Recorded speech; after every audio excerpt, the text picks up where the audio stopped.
د انسان په ژوند باندې کم اثر اچوي. مطالعه ته وګورئ غټ اثر دا اچوي چې په یو مجلس کې کښېنې ستا خبرې ته په ژوند کې سنجیده سي، د سپکه ورځ نه لرې، سپک نه کېږي. بله فایده یې دا ده چې د انسان د خبرې و ګیرایي ته ولاړ سي. یعنې چې ما یو واقعه تا ولیدله ستا سر په خلاص شي یاره اوبه د هغه ځای څخه وړي، مسله دلته راپېښ په سرسرکي نه ورته ګورې. بل دا شی سي چې ته د سنجیدګۍ سره سات ته چې په یو مجلس کې کښېنې ته پالتو نه ګایېږي، ته سمه خبره غیر ضروري نه ګایېږي. په انسان کې د برداشت ماده پیدا کړي.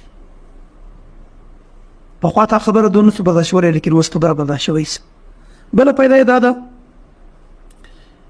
اوس ته امریکې ته نسې تللی، ته جاپان ته نسې تللی، ته جرمني ته نسې تللی، لیکن چې د جرمني کتابونه ګورې، د کتاب د امریکې د سړي کتاب لیکلی دی د هغه د ګورې، سفرنامه ګورې. مفتي تقي عثماني صاحب دی هغه تللی دی مختلفو ملکو د جهان دیده یې کښلې ده.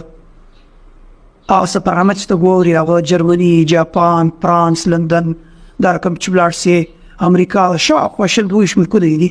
ته چې واځه ورسره ګرځه، چې کوم تا کتاب ګورې ته چې واځه ورسره ګرځه، نو ته هغه ملکونه تا ته معلومېږي نه لیکن دی لکه ته چې کتاب ګورې دی لکه ته چې هلته یې د هغو ملکو معلومات تا ته اوسي، د هغو رسم رواج روایات وغیره تا ته معلوم سي. دا د کتاب دا پیدا